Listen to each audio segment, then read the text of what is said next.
This is Gateway City Sports. It's a trap!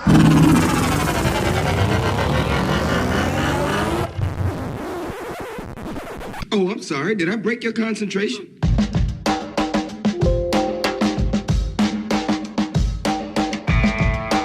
This is the Team of Rivals podcast. Everything you want to hear from the big sports to the big screen. He's all by himself, fires into the end zone. Caught! Touchdown! No! Vaughn into the windup in his first offering. Just a bit outside. He tried the corner and missed. He doesn't like you. I don't like you either. Time winding down, Michael for three. Yes! She is gone! I don't believe what I just saw. Go crazy, folks! Go crazy! You believe in miracles? Yes!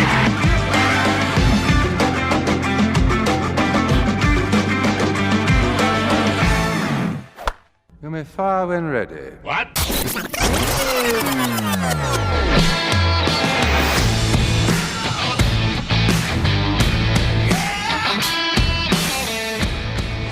Good evening, Cubs and Cardinals fans. It's Thursday, April 28th, and this is the Team of Rivals podcast, proud members of the Gateway City Sports Network, where you can find great podcast and blog content. You can follow us online at teamofrivalspodcast.com. We're on Instagram, Facebook, and Rumble at Team of Rivals Podcast, and we're on Twitter and Getter at Team of Rivals Pod. And for those of you who are watching this after the fact on Facebook, hit the like and subscribe buttons and be sure to ring that bell on YouTube and Rumble so that you receive notifications anytime we post new content. Look, tonight we're going to have to talk about it. The Splendid Splinter, the souvenir bat, announces his retirement. Anthony Rizzo hits 3 pop-ups that even in Wrigley Field and its supposed friendly confines would have all gone for long outs, and they turn into home runs because Yankee Stadium is even more of a bandbox than Wrigley, at least for lefties. Jordan Hicks is injured. Cards and Mets decide that they're going to reenact the Royal Rumble. But look, the most important thing tonight is that we are joined by a co-founder of TOR, number 104 in the 2021 edition of the Top Cards on Twitter. And unfortunately, because we're not streaming, you can't see that he's a very pretty princess tonight. Ron Nuttall, and joining us after completely blowing us off on Monday, permanent occasional guest host, Elliot Dewey. Gentlemen, it's like a month since we've all been on. Yeah. Since all three of us have been on together. You notice the lack of shame or anything in Elliot's face when you called him out for just ghosting us on Monday. Like you see that there's not one lick of remorse. Nope. Because it wasn't intentional either. So sure it wasn't. See, hey, look, Elliot, we discussed it on the show. We know there are certain survival strategies that one has to adopt for uncomfortable situations, and getting completely hammered for a baby shower is, I guess, an acceptable one. That is actually. On Sunday. Yes. Yeah. And being hungover still on Monday night, apparently. Oh, no, that was fine. We've got problems. I had shit going on. So I didn't see it. And I was just like, oh, fuck. Well, they'll be okay without me. And we spent half the show catching up. No, the world got to hear us catch up on our personal lives. And I think it's no exaggeration, Pete, for a little while there. Sometimes Elliot and I made fun of this before. I don't think you were on the show when.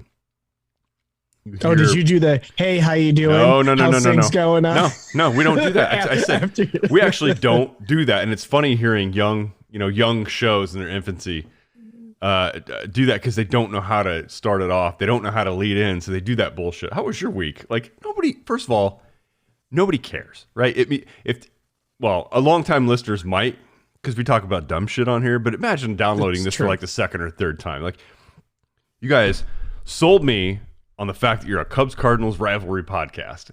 And we spent a half an hour talking about our kids and Little League and catching up. And I did forget for a brief period of time, oh man, we actually are recording a show. But it was genuine. Like we never lead in, and especially with like, look, one of the three of us is consistently late and jumping on at the last minute. And it's a genuine, like, how the hell have you been? because we actually haven't talked yet, especially when we're doing the live shit. You guys notice how much I'm smiling tonight. It's because I didn't have to share anything on Facebook. I didn't have to rush and do any of that. I hate streaming live. It seemed like a good idea. It seemed like that's the trend where things are going. But you know what? I know I did this unilaterally, guys. I didn't really run it by you, but... You ran it by. I know, but I mean, I ran it by with not really an option to do the other. Kind of like a relay racer runs it by when he forgets to hand off the baton. Hey, you guys want to do streaming? Hey, yep. No. And we actually did show planning while we were recording last week, which is even better. But yeah, no, I mean, for those that sometimes that like to jump on live while we're doing this, I mean, you know what? We'd love to do it, but with our lives right now, talented. We don't have a producer doing it. Than anything. There's usually drops, or I'm frozen and sitting here staring at you guys while you can't hear me talking. And Ron, I noticed lately. I noticed from listening to the podcast yesterday, and I'm already sensing it here too. No problems with audio levels. I know, and I do not have my slider pinned on my microphone input. It's at a nice 5, and you can still hear me. Go figure. Well, I think Zoom does a really good job of like balancing everything out. Well, if you got like that too. More sophisticated programs, you got to go in and adjust those settings. You have to adjust the settings on the board because this is the end it's being recorded on usually, right? That's being published. And so you tweak one thing somewhere and you got to remember to tweak it in other places too. It's just guys, you know what? We're off to a good start for our Cardinals rivalry podcast. Especially when we're ignoring the pink elephant in the room. I mean, really, for those of you who are listening, we'll take a screenshot. I'm going to have to screenshot this so that I can make this the show photo, because Ron, you look lovely, man. I know. Hey, I saw this in Belk. Elliot, you remember Belk out here? I do. Yeah, nice looking little hoodie. It's perfect for semi-warm-ish weather that we're in right now, where you're not really sure whether you can be in a t-shirt or maybe you need a little bit something extra. It's one of those tweeners. It's not a sweatshirt. It's a little thin cotton hoodie, but it's perfect for out here right now. It's also good for picking up men.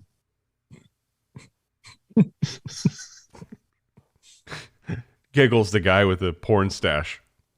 Hey, whoa.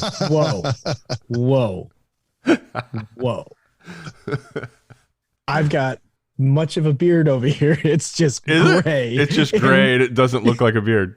It's weird because you got more gray on, I think, on your right side than your left. So the left, is that just me? Maybe it's the lighting. It might be the lighting. Or we're so hungover on Monday, you shaved the right side of your face and forgot the left. Here, that I'll turn down the light. No, it does, Ron. You're right. It looks like it's a little darker on the left side. Yeah, hair on the left side of his face.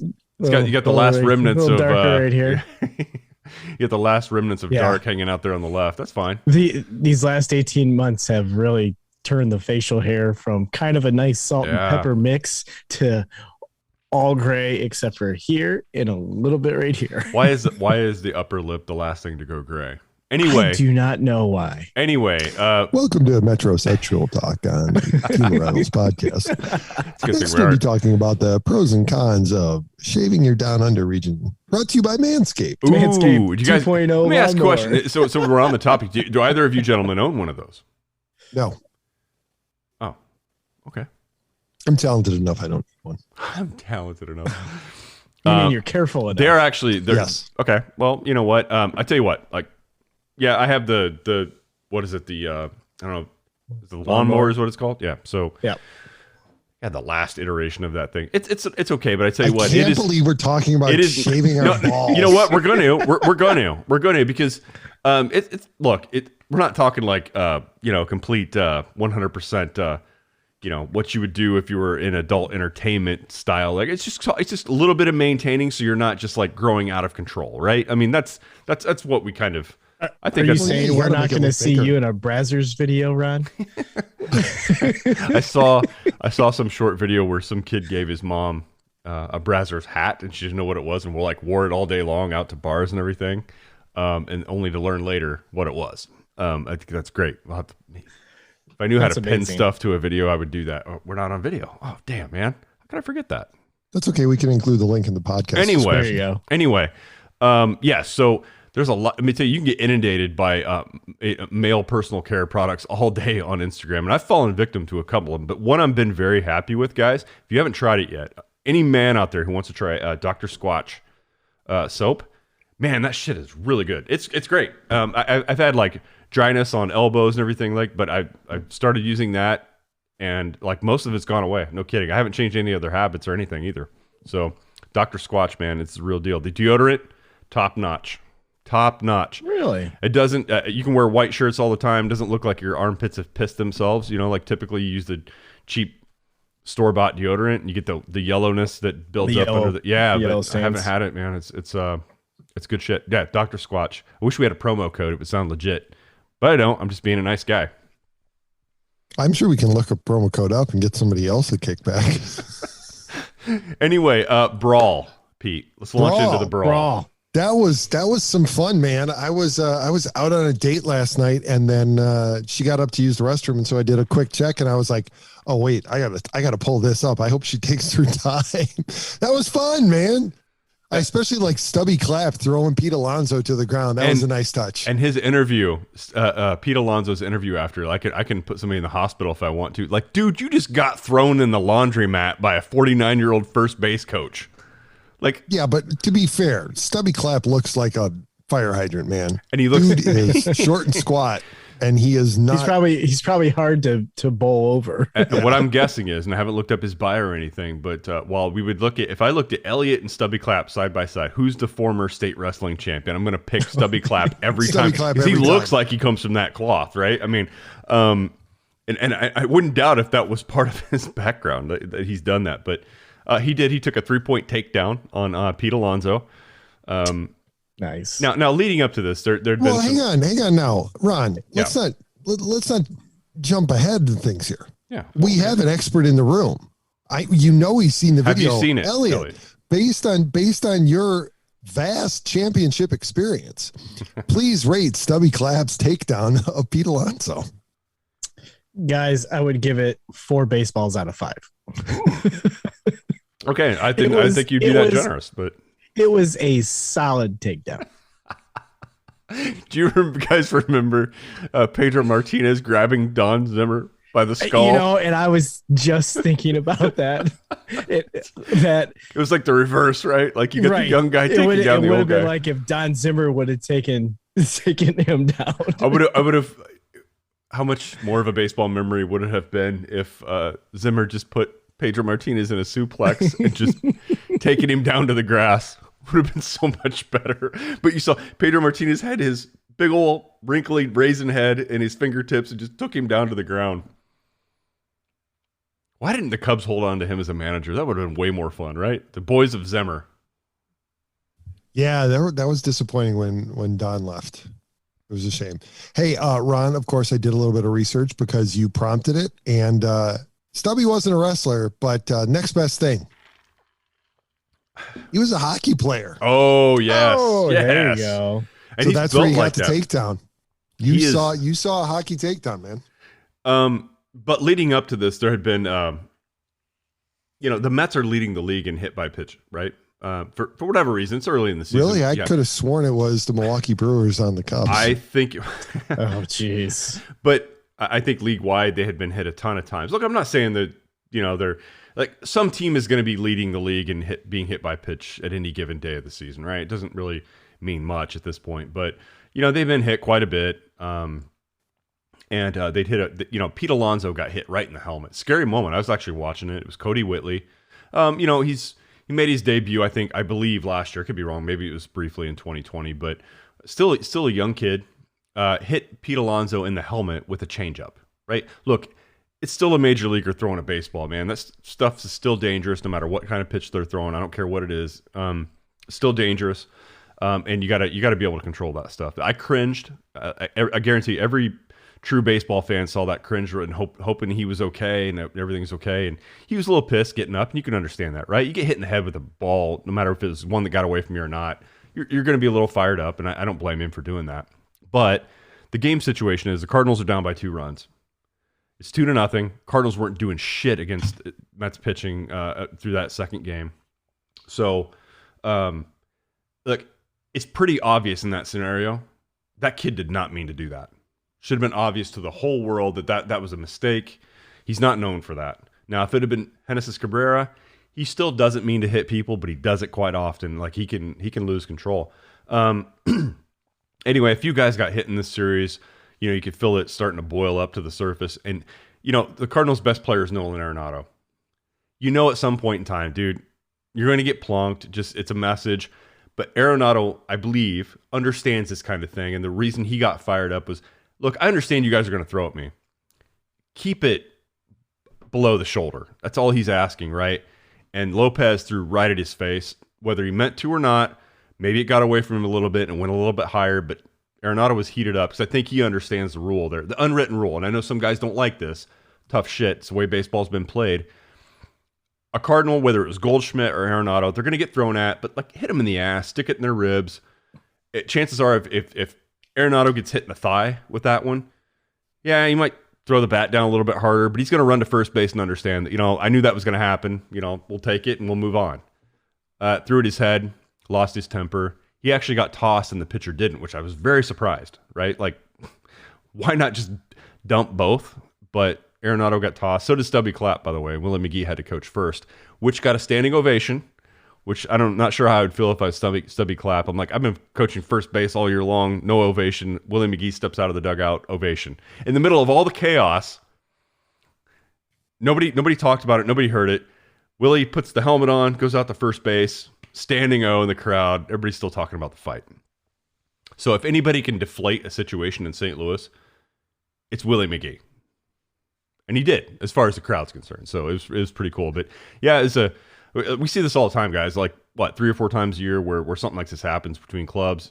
You know, the Cardinals really haven't been involved in something like this since like 2010. You know, Molina, Brandon Phillips, the big brawl where Johnny Cueto. Was that long ago? It was, man. Was that 2010? It was. Isn't that crazy? We had the kicking incident against Cueto, the back of the Cueto wall. putting steel spikes in the back of Jason LaRue's head, ending his career, right? Nobody talks about that. Like, he was done playing after that. Yep.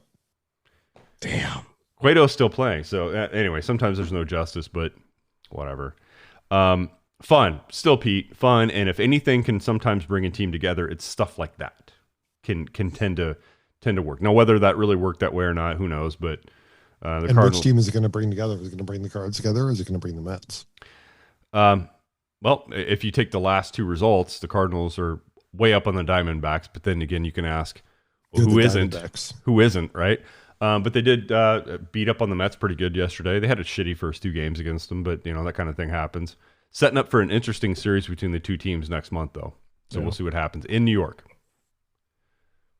It will also be interesting to watch the Cubs and Brewers for the remainder of the season with the way that they've been trading blows back and forth after the Contreras hit again. And it's not like they hit him low. They hit him up in the shoulders, up in the arms, off the elbow. You know, and that guy handles all that stuff pretty well. So he does. You know, he really models the kind of behavior that you would like to see when one gets away, or even when you're being targeted. You know, he really does show the next generation of players how you should respond when you feel that you've been targeted. You know, he's very level-headed, and you know, I'm encouraging my son to change his allegiance from Anthony Rizzo to Wilson Contreras, because I really do want to see him be a nice level-headed player like that when he's on the base paths. So we're working on it. But no, you're right, Elliot. I mean, the blood between the Brewers and the Cubs, this is not a new thing. This is going on 3 years now, where the Cubs have really had it. And look, yeah, I'm a Cubs fan, but this isn't a one-off. This is a pattern. And one of 2 things is happening. Either their pitchers aren't good enough to throw up and in order to back pitchers or to back hitters off the plate, or else they're targeting these guys. Like, they're headhunting them. And Wilson Contreras seems to be the one that they're focusing on the most. He's gotten hit, something like 10 or 15 times over the last 16 times in the last 2.5 years. Yeah. So, I mean, look, I understand that you get to own the plate, but at some point you need to adjust. You don't keep hitting a guy up and in. If you're trying to take out a platoon of people, like, you're going to aim for the powder keg, right? Who's the powder keg on your team? Not a bad point. that one. Let me see. Who's the most angry guy over here? You. Because you woke up mad. The sun came up. No, that's true. Hey, listen, I'm being speaking unfair. of New York, let's go over to the other side of the city because I didn't even share this one with my son because it would have just broken his heart anyway. But no. Yep. Anthony Rizzo had his first 3 home run game yesterday, and I looked it up, and officially the average distance on his 3 home runs, none of them, none of them would have been hit out at Wrigley unless the wind was blowing out. Now, the last one, maybe. I think the last one possibly could have gone out. Yeah, but the first 2, there's no way. Yeah. I mean, they were just at the edge of 345. It was like, wasn't it like 345 and 346? Was it it's really? Like, what is it down the line there in right field at Wrigley? 345. Oh, at Wrigley, 353. Yeah. Down the right in the field well, line. it's 353. In the well, okay. Yeah. Well, that's where he hit him, so that matters, right? I mean, last one, except that last one that he hit, I think he bent that one around the pole, and it's what, 328? I thought it hit the pole. To the pole in Yankee Stadium. Yeah. It's a short porch, man. It's like the Crawford boxes in Houston, right? Yeah. Like you could sneeze and hit one over there by accident. Well, there was a StatCast that said that those 2 home runs would have only gone out in Yankee Stadium. And watch that's it. If they entertain trading Rizzo to anybody, they're gonna pull it. Some nerd's gonna pull it up and go, "Great, we just traded for a guy who pops out to the right field warning track in our park." I mean, good for him that he was, able that he's playing to the dimensions of that field. But my God, yeah, who cares? Yep. I mean, they're short home runs, but whatever. Absolutely. Whatever. I mean, it's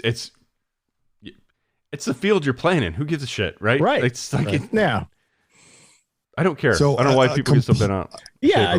I mean, people were like all bent out of shape about it. I'm like, okay, he hit 3 home runs, but it's like, oh, I wish he was still on our team. Well, if he was, I personally love seeing him. He would have went 1 for 4 with 2 pop-ups to right field, and probably 1 would have made it unless out. Nelson Cruz was playing right field that day in Wrigley, then he would have been like 4 for 4. No, that's true. 1 off of the head, 1 off the glove. Okay, here it is. Down the lines at Yankee Stadium. To left, it's 318. To right, it's 314. Now, to be fair, right? It curves out. Yeah. It's not like the wall is right there, but still. Right.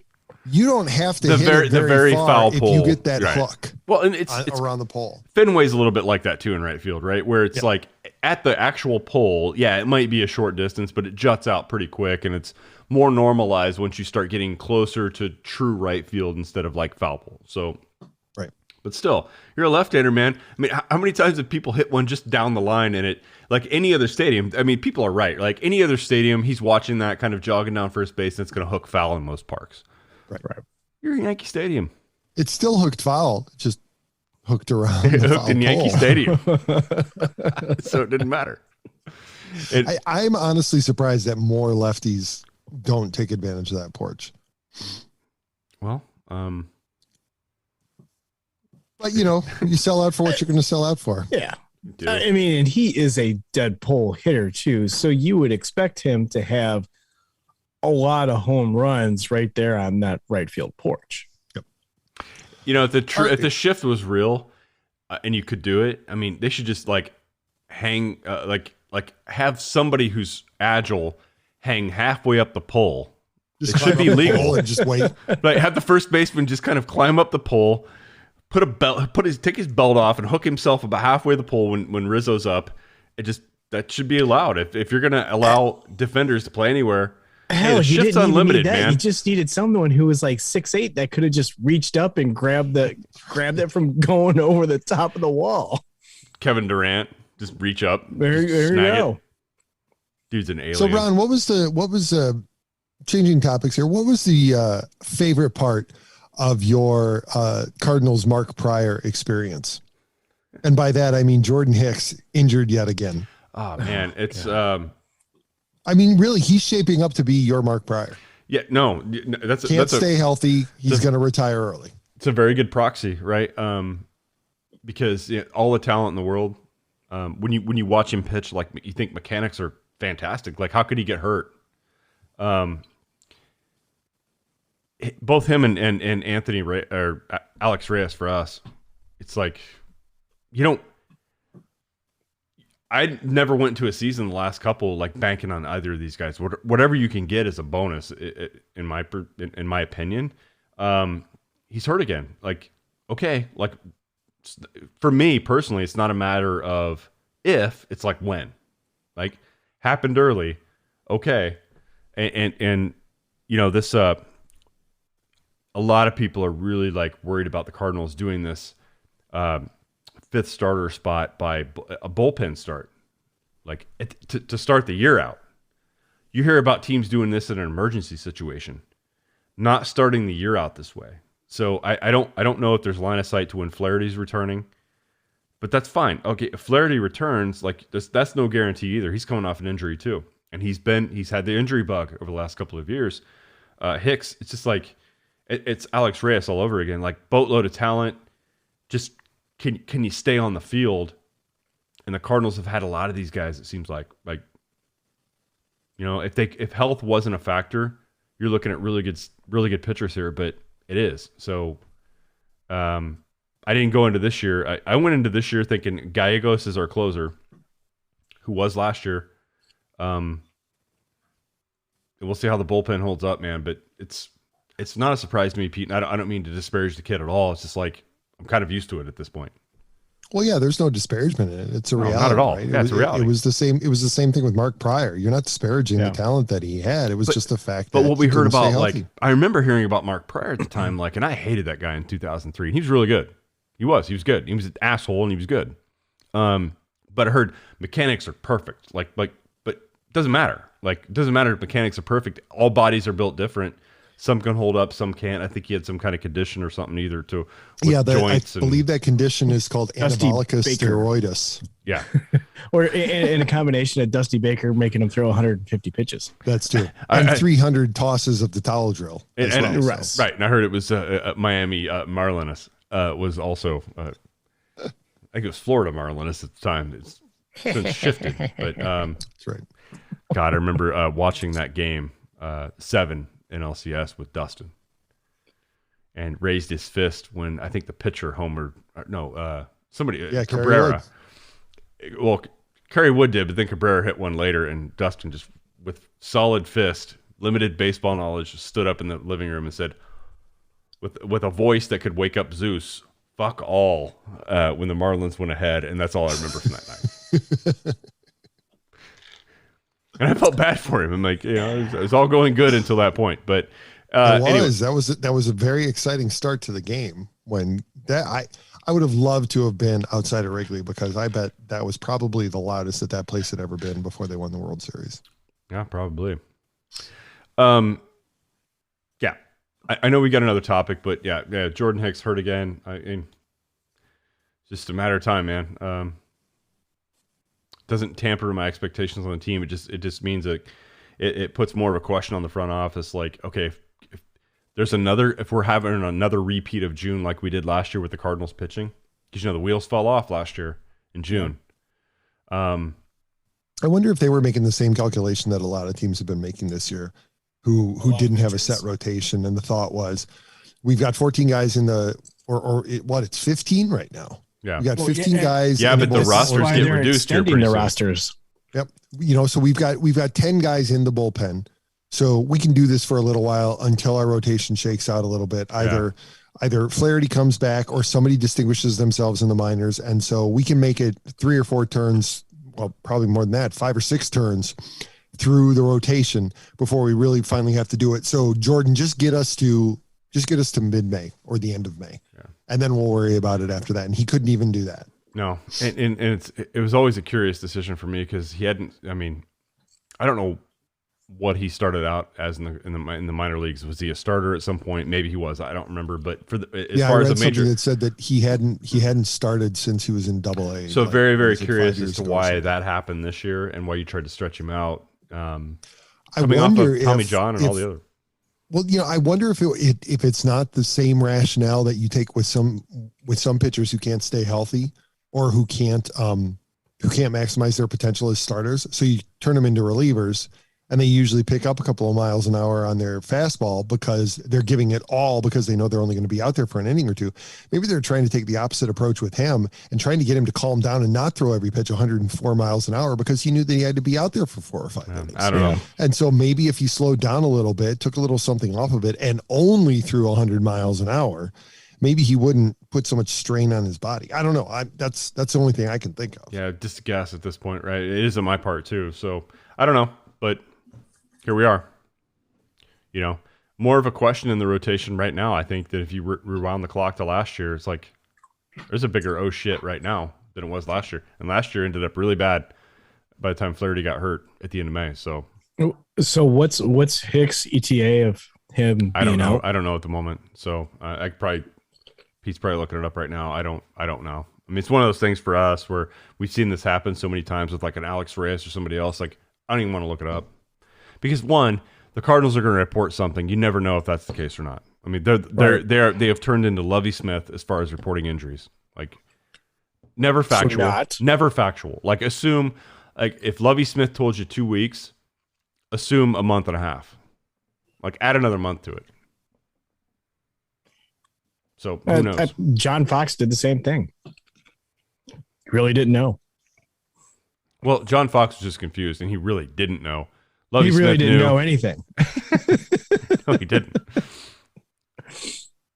So, well, and maybe they take the middle ground with him. Maybe they make him something like the Cubs have done with Keegan Thompson, where you more and more you're seeing these starters just get to the 5th inning, and then after that, then you got to rely on your relievers the rest of the time.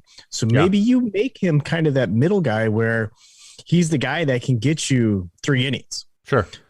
So then you get from the 5th to the 8th, and then you got your setup and your closer, or maybe he gets you 2. A little bit of that, like 2 extended reliever in the middle when you need him. Right. I agree, and it's all about staying protected. And they did not, once again, a second year in a row. It seems like they signed Steven Matz. They needed a guy, so they got one.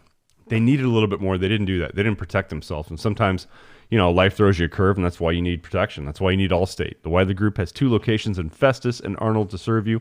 They offer home, auto, boat, motorcycle, business, life insurance, investments, and so much more. They can offer a customized approach that is unique to your situation to make sure you, your family, and assets are properly protected. They also offer great rates and savings. Give Sean and his team a call today at 636-764-6294. They'll give you an insurance quote right over the phone. We all have busy lives, so you can email Sean at SeanWiley@allstate.com and talk to him about your coverage options. And remember, you're in good hands with Allstate. Speaking of protection, so it looks like he's probably only going to miss one turn through the rotation, but maybe you guys are right. Maybe that's the way to deploy him is you're very selective when you bring Hicks out of the bullpen, and why not have him follow Adam Wainwright? So Wainwright makes everybody else fall asleep, right? Because he's throwing I think he maxes out now at 65 miles an hour on his fastball, and his curveball comes in at about 32. So you have Waino lull everybody to sleep, and then you bring Hicks off the bench, and he's throwing 70 miles an hour faster than Wainwright is able to achieve. I mean, you want to talk about keeping hitters off balance. That might be just the way to do it. No, Jesus. I mean, you take everybody and move them from 75, 80, 85 to 95, 100. You're speeding up their eyes. Right. It's going to take them, all of them, maybe a couple of at-bats to get through. But at that point, you're already to another pitcher too, because he's maybe going through the order once and then that's it. And then you change it up again. Yep. You're just going to have to make sure that the matchups are right too, because right. you can't have one of those lineups that matches up really well with high velocity fastballs, because that's just not going to bode well for you. You would definitely bring him off the bench against the Cubs offense circa 2016 through 2021. Right. Because they just couldn't handle high fastballs. No. And now you got a team that's they kind of remind me of the 2016 team with patience. What they remind me of? They remind me of Ron, this is going to make you sick. They remind me a little bit of without all the base running, they remind me of the 82 Cardinals. Balls in play, runners constantly on the base. Who are you talking about? The Cubs this year. They have completely flipped their approach to offense, and now they are all about getting on base and keeping things moving. It is the interesting to hear you say that for a lineup that I have ever seen. Well, yeah, I mean, the fire sale last year for the right reasons, right? And you've got a different looking club now. It's funny that you say that though, Pete, because the last couple of games, look, the Cardinals haven't hit a home run in several games. They've scored a lot of these runs, like tonight, even manufacturing them, which reminded me of the '80s Cardinals. That's the way they've been. Got a lot of speed. They play great defense, and that was their formula in the '80s, right? Like, I'm not saying the '80s were a booming time for home runs. They weren't. Like, a guy touched 30, and we all thought he was like God. And then he was God. And Jack Clark was a fearsome power hitter. And did he ever hit 40 home runs? I don't think he ever did, man. I think he hit 35 in like '87, and then was out for the entire playoffs. Yeah, 35. I mean, guy hit 22, and you were like standing on your feet every game. Oh, hit me one, And can you imagine? I mean, remember what the early 2000s were like when like Brady Anderson was hitting 50. Brett Boone was hitting 50. Oh, jeez. I don't know how. I don't know what these must have been legit, but speaking of hitting 50, somebody who never hit 50 officially called it a career. Ron, what's your favorite moment of the John Jay era? John Jay era. Now, very light hitting center fielder, right? Like didn't hardly had any power at all. Could make decent contact. Played pretty solid defense. Didn't have much of an arm. I think it was I think he played Florida State or he was a Hurricane. I can't remember which college he played for, but yes, he was a Cardinal, part of the 2011 World Champions. Had a couple of key at bats in the World Series where they needed him and guys like Daniel Descalso just to get on base. And God damn it, in the World Series, those guys did. I mean, they got base hits. You didn't know how, but they kept the innings and things alive and helped the Cardinals get over the hump. Not. In 20 years, it's not a very memorable player, but a decent player, a player that at least always had a smile on her face. And yes, I've made fun of him for years because it looked like he was standing up there with a little souvenir bat, like not a normal sized major league bat. And if you go back and watch, I think I'm right. I think he grabbed a souvenir bat from a vendor before he went up to the plate. It was just a little tiny thing. Dude just never had a lot of pop, but he was good enough, man. I mean, he played, he had a long career, finally called it quits. Made a big announcement. I don't really think he needed to make an announcement. But I mean, I had thought he already retired. I know. He wanted it so that nobody did that. Hey, whatever happened to John Jay thing? Oh, he's still playing in the minors. He wanted to finalize it. Yeah, no, I get that. And while I sit here and sound like I'm poking fun, I mean, the guy played Major League Baseball, which I never even sniffed anything professional. None of us have. So I can make fun all I want. He's better than all of us, all of our talent spliced into one human being. We still wouldn't make it. Ron, watch your mouth. You're talking to a state wrestling champion. There's talent there. I think Elliott could get screwed into the ground on a changeup. I just predict that. Probably. I mean, Ron, I played baseball for many years, but I'd be one. I'd just throw the bat out there and maybe slap it back to the pitcher. I'll tell you what. Yes, and that reminds me of the way my 9-year-old plays. The one I named after Will Clark, who has none of the smoothness of Will Clark. Like completely opposite, right-handed. Will should be a hockey player. That is his skill set. And a coach pointed out the other night, just during batting practice, we were practicing, he's like, your son has the fastest hands I've ever seen. And I'm sitting there telling him, like, dude, you're behind everything. You got to start your swing earlier. And one of my assistants goes, no, watch his hands. Watch when he decides to swing and watch where the bat ends up. And he was absolutely right. He has the fastest like muscle twitch I've ever seen. Part of his problem is Fortnite. It is. No, it's hone those skills. But he's absolutely right. When he decides to swing, like very 11th hour, his bat gets amazingly quick into the zone. problem with Willie is he doesn't give a shit about baseball. And he's the fastest kid on his team. He's got the quickest legs. I mean, it looks like a jackhammer when he's running. I mean, he's just very quick. Like, his sport should have been hockey. Like, this family should have been in Michigan for him to excel as an athlete. Because I believe hockey would have been a sport for this kid. Quick hands, strong legs. Like, I think it's not too late. You guys have hockey down there in Carolina. Oh yeah, we have like 2 rinks, and maybe I can get him ice time at like 1 a.m. Okay, and dedicated father would do it, right? That's right.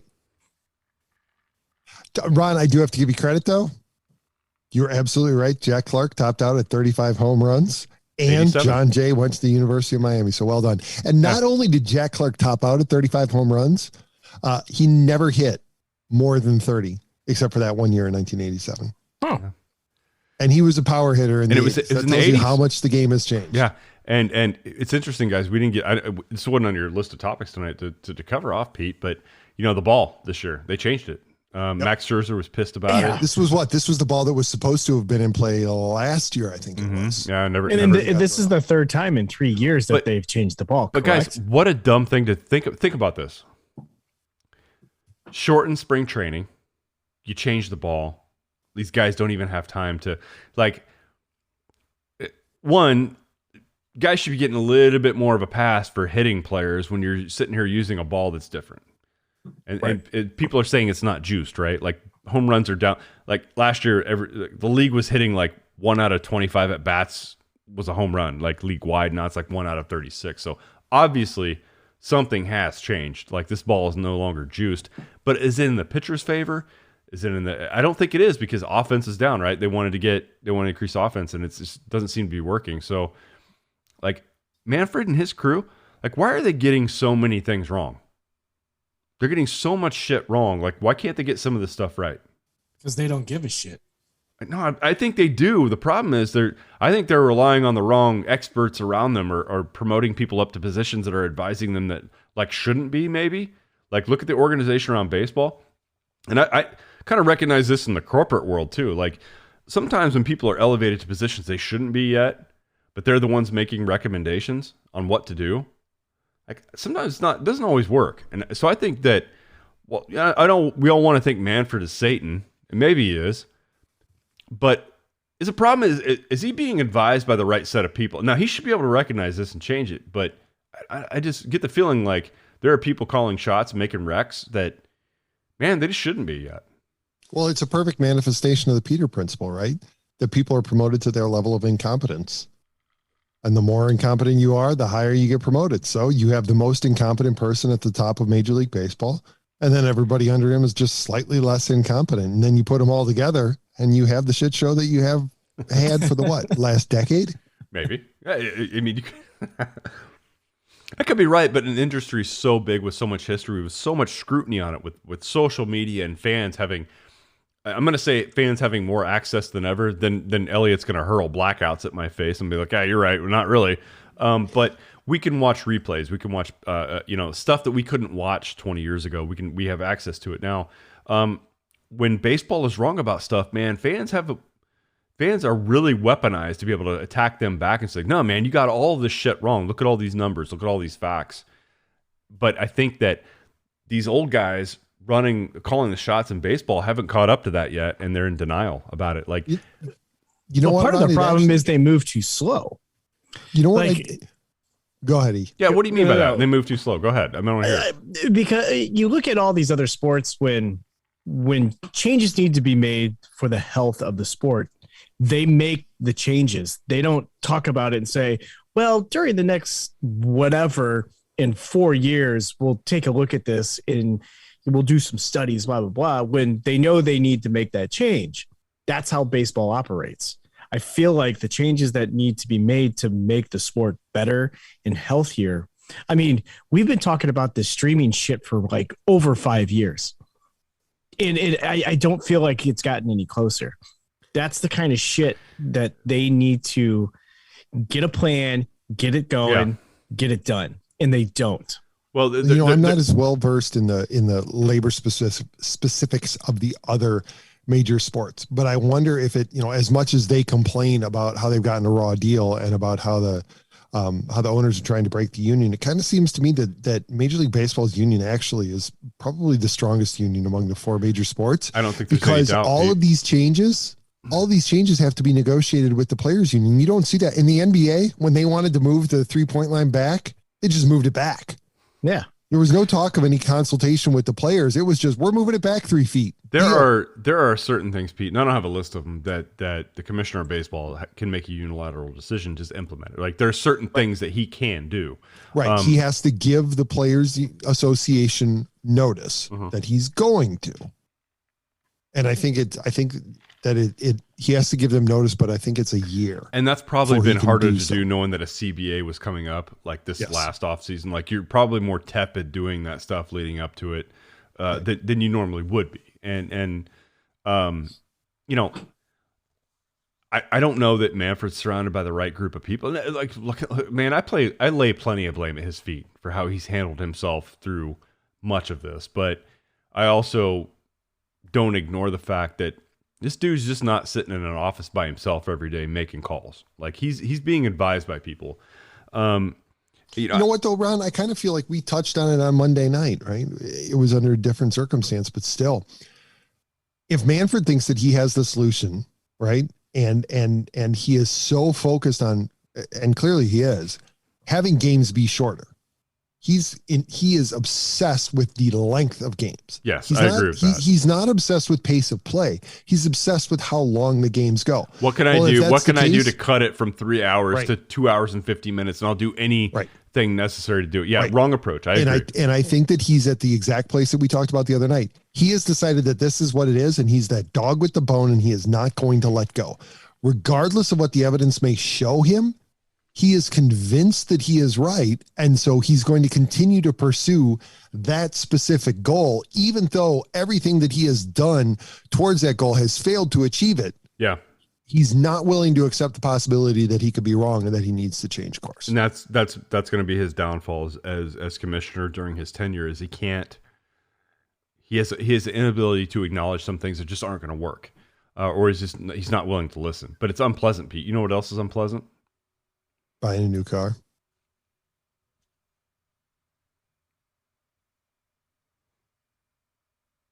I like the uncomfortable silence. I was waiting to see who was going to break first. I thought you were going to do it. Well, I was wondering, I wasn't sure if you were throwing it to me or if you were just trying to set me up so that I could set you up. But we all know that buying a vehicle can be stressful, but obviously it doesn't have to be, because Fifth Street Motors, located in Pacific, Missouri, will help you find the vehicle you need, no matter what brand. Fifth Street Motors believes in giving you the best price on a pre-owned vehicle that will fit your budget. So give Brandon or Don a call today at 573-259-1306. Tell them Gateway City Sports sent you. Pacific. That's right. I may have had too many glasses of wine today. That's all right. That's all right. You deserve it. You've had this is you're heading into your hell month. Oh, I'm already in it. You're in the middle of it. Yeah. Well, I like before we recorded, I said, look, or maybe after we recorded, like the baseball schedule with all the kids is taking its toll on mom and dad. We are a shell of ourselves right now. Do not envy that at all. Mm-mm. You guys are. Sounded like a good idea. All the kid activities, it'll be fun. It'll be family stuff. And we're like, yeah, I was looking forward to spring baseball season until they sent out the schedule, and my son has moved up into the next most competitive league. So officially, I think in the rules it says that you can lead off and you can steal, and that's his mom and I were asking his coach, and she actually made a point during the first game on Tuesday night. She said, "We don't have a coach, we have a manager," because he's not doing any coaching whatsoever. He's just standing there and he's calling. He literally asked us to be the first and third base coaches, and all he did was stand over there and just call out the lineup. But anyway, he cat herded in the dugout and relied on other parents to coach, and that's kind of a funny point you bring up there, Pete, because I've seen.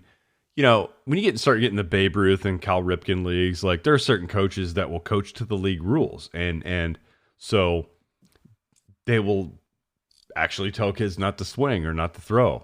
Like when a third baseman catches the ball, don't throw it because the guy can advance a base. Like so many of these coaches that are overly competitive are coaching to the rules. Yep. And so 95% of their runs at the end of the year are scored on walks, pass balls, and overthrows. Yep. Yeah, we But actually nowhere along the line have they actually coached those kids or improved their ability to catch a baseball, throw a baseball, or hit a baseball. They're excellent base runners for 9 and 10-year-olds. The worst. They're the worst. They're the worst of the worst coaches, and these leagues got to start addressing this kind of thing. Like, should be a rule like you can score 1 run an inning on a pass ball past the catcher. After that, no, the free for all is over, because when these kids get older, 13, 14, 15, oh shit, the catcher can actually start catching now. I just can't have a free for all on the bases, right? And so that's not reality, but you're teaching them at early age, like, oh, I'm behind on catching and throwing because all my coach taught me was to, okay, now steal that base. Right. Oh, yeah. Well, our ball, coach is a little different. My son actually went up to him. He said, "Coach, can we steal bases? How are you going to let us know if we should steal?" And he just turned. He looked at my son. He said, "We're not stealing bases." Let me tell you a funny story. Not even going to think about it. Funny story in high school. I missed a sign one of my high school coaches. Shocking. Vietnam vet. How many signs have you missed in your baseball carear? I've missed signs. Like you've said that a lot. I have missed signs in not just baseball, but in life in general. So I think it was sophomore, maybe sophomore, junior. I don't remember, but our coach was, Vietnam vet. Like I best coach I've ever had in my life, because his motto was he was a teacher too. So he said, I could hate your guts and give you an A. I could love you to death and flunk you. Like, he did not care. He was fair.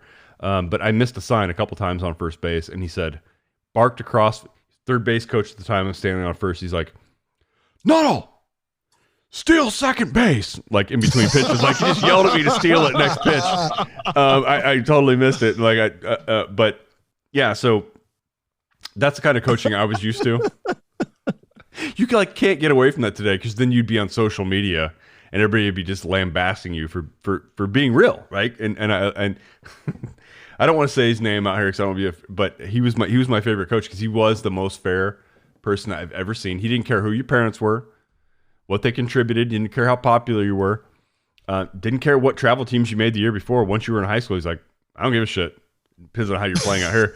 And he's like, I get your ass for 90 minutes out here after school, and you're going to give me everything you got. And he was one thing I say about the guy, he was fair, and he did teach you. He learned how to maximize a group of young players, get the best out of them, and sometimes we were shitty. No matter how much he tried to get out of us, we were still bad. But he was the most fair coach I ever had. Wild Bill nickname. Love the guy. There needs to be more of that. And unfortunately, in this day and age with cell phones, you can't have coaches like that anymore that tell you, buddy, you got to relax. You're so tight, I couldn't drive a needle up your ass with a sledgehammer. I was told that once. Not wrong. He was absolutely right. Another line was, I look like dog shit in the front yard that solidified and turned white. Best coach I've ever had, though. Your needle and the sledgehammer reminds me of my grandpa saying, "Is you're so tight you couldn't get a grease BB up your ass." Same principle, different message, different delivery system. That's all. Absolutely. Yeah. Yep. Same thing. All right, Pete. What else we got? Are we done, boys? Sounds like we're done. We're done. We're done. I'm done. Not a lot of Cubs talk tonight. Nope. Obviously had a few glasses of wine. I think he's struggling to find what window he's on to lead us out. That too. Oh, especially because it somehow crashed. Nice. That's brilliant. Oh, I love it. Do you want me to do it? Fantastic. I've done it. No. I got this. Do you want me to share my screen so you can read it? Me? Hey, look. If you enjoyed this episode, don't forget to subscribe. And if you want to help spread the word, give us a 5-star review and tell your friends to subscribe. We're available on Rumble, Facebook, YouTube, Apple Podcasts, Spotify, and wherever else you listen to podcasts. Also, be sure to check out the other Gateway City Sports Network podcasts, including Talking Sports on the Bleachers with Don Glenn. That is the longest show name. I swear to God. I'm always afraid I'm going to stumble over it. Thanks, Don. The Derek King Sports Show, 2 for 3 with Moose Michaels, Yacker Jacks, XFL, STL, and In the Cards with A-Train, Arlington Lane. Send us an email at the show at teamarivalspodcast.com. You can find Elliot on Twitter at TOR_Elliot. And you can find the pretty princess at TR_75 Ron 75. TOR_Ron75. Thank you, Elliot. Thank you, Elliot. Gentlemen, have a great weekend.